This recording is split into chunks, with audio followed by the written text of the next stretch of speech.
What's up, guys? So before I start the video, I do want to say pretty soon, hopefully I'll be uploading weekly, but it's just a little tricky right now because I do have like other obligations and stuff. But today's video, we're going to be on the topic of how I got my deadlift from 225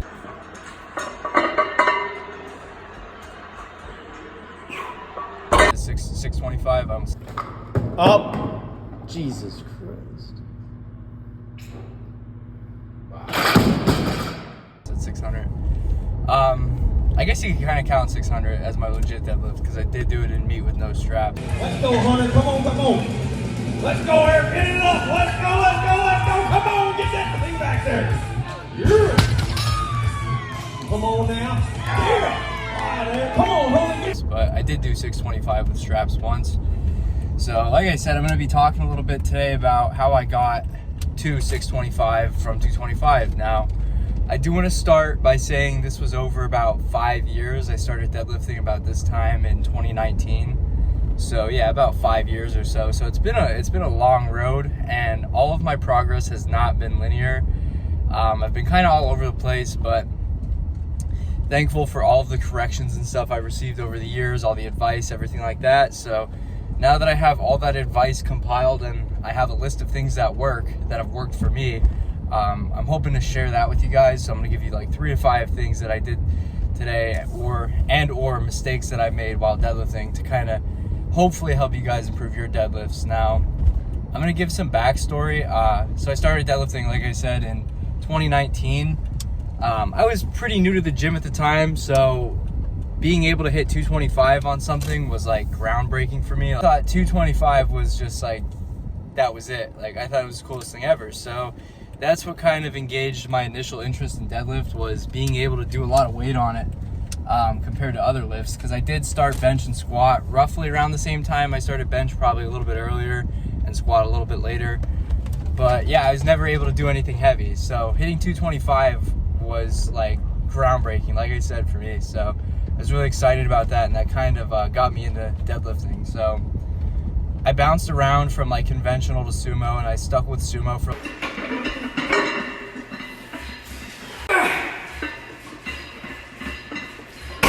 like a couple years, and by a couple years I mean like a little bit over a year. Sumo, with my leverages and my limited knowledge on deadlifting, didn't work. I didn't know what a slack pull was.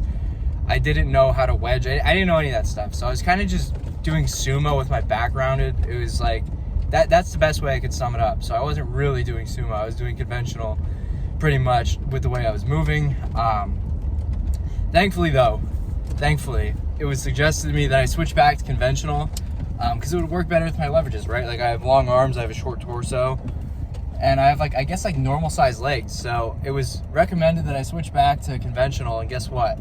It worked. So I already had enough deadlift experience that switching to conventional wasn't terrible. But I think the pivotal moment in my short-lived sumo career was failing 400. Just because I literally did all the movements of conventional, but like with the sumo stance. But yeah, switching back to conventional was a game changer. My deadlift blew up, and I just started getting better at deadlift, like even better than I was before. And you could say like, oh, okay, yeah, it's your leverages. Yeah, you're built really well for deadlift, this, that, the other. But I feel like at around my body weight, because I'm like a lighter guy, I'm not really that heavy, like 165 right now. But like throughout the duration of my deadlift career, I've been between 135 and like, yeah, where I am now, like 165, 170. So you could say it's like leverages, it's really good genetics. And I won't lie, those do all play a role. But I feel like once you get past 500, or like especially like 600 high fives, then leverages don't play as much of a role. It's what you know and how you apply your knowledge to deadlifting. So the first thing I want to mention that I do is high velocity training. Okay, now some of you guys might not be familiar with high velocity training. I don't hear it talked about a lot, but basically, in simplest terms, it's moving weight as fast as you possibly can. And it sounds really stupid when I say it, but it works. So basically the premise of that is, regardless of if you have 225 on the bar or 625 on the bar, you want to move it as fast as you possibly can, whether that's like your top set, working sets, pause sets, accessories. You want to be able to move the weight as fast as you can. And now some people might say like, oh, you're prone to injury that way. You're prone to injury that way. And I would like to disagree, because if it's being done right, you won't get hurt, honestly. That's how it is with everything. You're prone to injury the second you step in the gym. If you're doing things right, you're not going to get hurt, or it's a lot less likely that you're going to get hurt if you do things properly. So it's important to do your own research and just kind of come to your own conclusion on how you want to train like high velocity, because there's a couple different ways. But basically, the main premise is deadlifting as fast as you possibly can. I think the speed plays a really big role in my deadlift, especially because I grip and rip. But just being able to deadlift faster, quicker, it makes PRs slightly easier, in my opinion. This is my opinion. This isn't like, I can't pull up like a thesis on like a study or something like that. But yeah, this is my opinion. I think the faster you move on your lighter sets, your working sets, things like that, the faster you'll move when it gets to heavier weight. Because I would much rather grip and rip like 630 and, you know, move it. It's obviously going to move slow. It's a PR. But I would rather grip and rip it and be able to move it like just like that much faster than like risk getting stuck because I'm moving too slow, or like losing my leverages or anything like that. I would rather just be able to move it like just that much faster, so that's not in the back of my mind, is slowing down throughout the rep. So yeah, first thing is high velocity training, which is basically speed reps. Okay, it's a fancy word for just moving fast. But yeah, I wouldn't apply that to bench or deadlift. I have to be very aware of what I'm doing on bench and squat, or else I'll screw up. But this is a little bit unorthodox. Okay, now a lot of these like science-based lifters might look at this and like be like, what is this guy talking about? He doesn't know what he's talking about, blah, blah, blah, blah, blah. But what's really worked well for me is like when I saw the most improvement in my deadlift is when I was doing like medium heavy touch and go reps. Okay, so I'm gonna use myself as an example here. 550, that's roughly the top set now. It's like 91.5%, whatever it is. If I was doing dead stop reps on 550, I'd get one. Literally, I would get one, maybe two. If I took a break, maybe three. Okay. Now, when I'm doing touch and go reps, I'm doing it all in the same set. I'm not resetting at the bottom. I'm just going up, down, just tapping the floor. I'm able to get more out of it. So if I went in and just did my top set, like we're down the line on the block here a little bit, and I did my top set, whatever, I'd be able to get 5 touch and go. Okay, I wouldn't need a break. I wouldn't need to reset, any of that. Now listen, the reason the reason touch and go reps are so hated on, I think, is because it's very easy to misgroove. Like I still misgroove on like touch and go reps. So I would say the best way to mitigate misgrooves on touch and go reps is to just be very careful of where you're putting the bar. Because 9 times out of 10 you're gonna misgroove because one side's hitting the floor before the other, and you're gonna kind of get screwed up. But if you know where you're putting the bar, if you know what you're doing, you'll be fine. This is something I would practice with lighter weight. I wouldn't go jumping into like 80-90% of your max right away. I would just get a feel for it, because like I said, I've been doing heavier touch and go reps for like 2 years now, and I still misgroove, like, you know, 2 years into it. So yeah, that's why practicing that is very important. So I would definitely practice like heavier touch and go reps. I think they help a lot, and I think you just get more out of it. And a lot of people would also argue like, oh, you're not resetting, you're not going to be doing reps like that on the platform, whatever it is.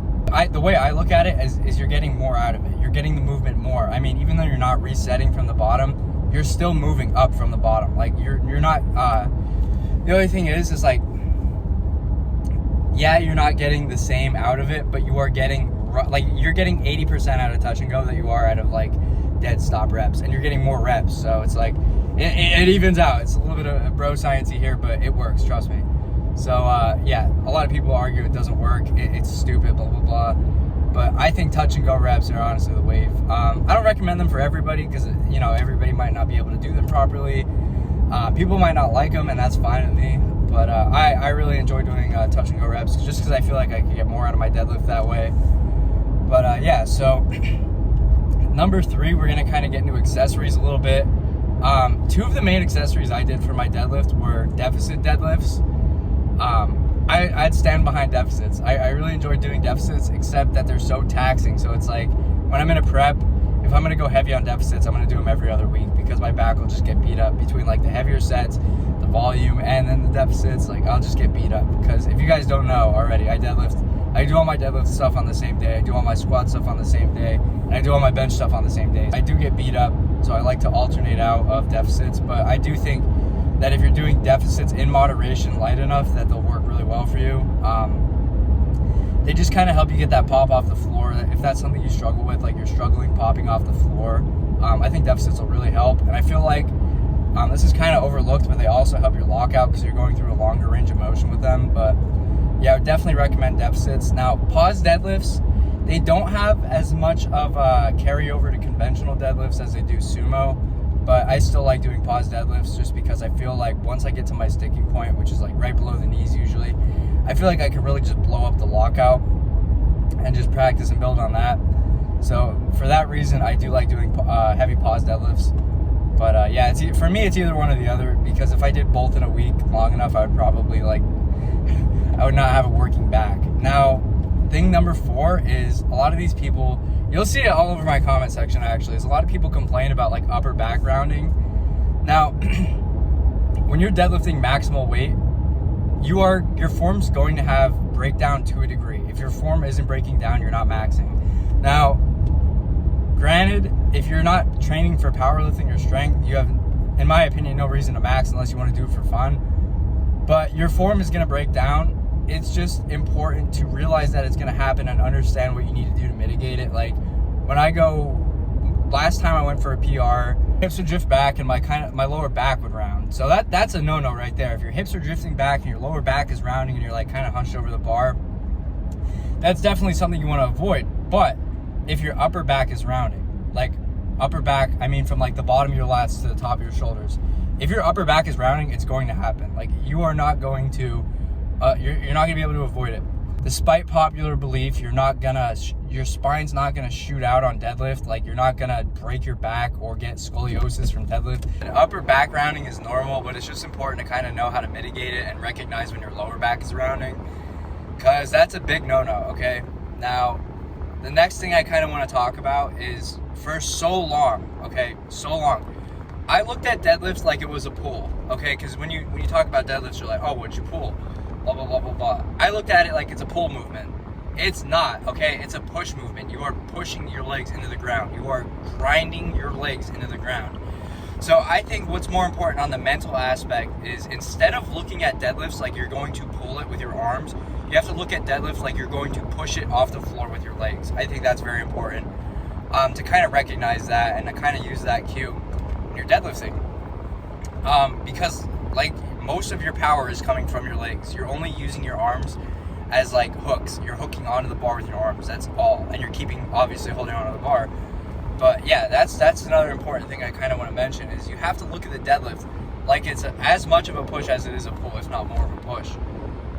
So yeah, I feel like once you recognize that and you push yourself into the ground rather than pull the bar off the ground, your deadlifts will get a lot better. Now, the last thing I want to talk about is bracing. So for the longest time, I just either wouldn't brace or I would brace improperly. And I've only recently learned how to properly fully brace. So when I used to brace, I would just pull air in. I would just hold my breath. That's all I would do. Now when I brace, I deep breath, I push down into my core, and when I engage my lats, I like to think of it as I'm connecting my lats to my core. So instead of just bracing and flaring the lats, deep breath, push down, make the spine rigid, and I push my lats into my core. Okay, so that way, from my lats all the way down to basically my hips, my whole body's engaged, okay? Now, when you're engaged like that, and you have pressure like that, and your lats are engaged, and you're doing everything like that, you are going to get so much more out of your pull. Like, a little story I have is, one time, there's this guy in the gym deadlifting, he couldn't get 315. I'm like, well, why don't you try it on the deadlift bar, see if you can get on the deadlift bar. He didn't get on the deadlift bar, and then I saw his 315, I was like, so before you deadlift, do you brace at all? Because I know some people like to go like through their nose, and maybe I just didn't catch it. So I asked him, I said, do you brace? And he said, no. So I explained to him how to brace and why it's so important, because if you're not bracing, your core is going to crumble, your back's going to round. For lack of a better term, everything you do on deadlift is just going to kind of poop the bed a little bit, you know what I mean? You're not going to have a good time if you're not bracing. So I explained to him how to brace, and he went back into 315 on the third try after trying and missing two times prior. he got it because he braced, and he got it pretty easy too. So bracing is it's not important. It's not just important. It is key to having a good deadlift. Is bracing good, bracing properly. So once, like I said, deep breath in, push it down to the core, and make the spine rigid. And I'm connecting my lats to my lower body, so my whole body is tight pretty much. So yeah, guys, that'll be it. I thought I had time to talk about the mistakes I made on deadlift, but that'll be just a separate video because I'm fairly certain we're at around 15 minutes here, and I don't know if I could yap on much longer. But yeah, if you guys enjoyed the video, be sure to comment, like, subscribe, whatever. I don't mean to give you the whole runaround, but if you wouldn't mind doing those things. And if you are interested in coaching, I do offer coaching. Now, do I think you need coaching to have a great deadlift? Absolutely not. But if you want to get there quicker and you want to find out if my coaching is right for you, be sure to DM me on Instagram, email, whatever. I have my link tree in my bio. You can check that out. But otherwise, guys, thank you for watching. I hope this video helps in some way, shape, or form.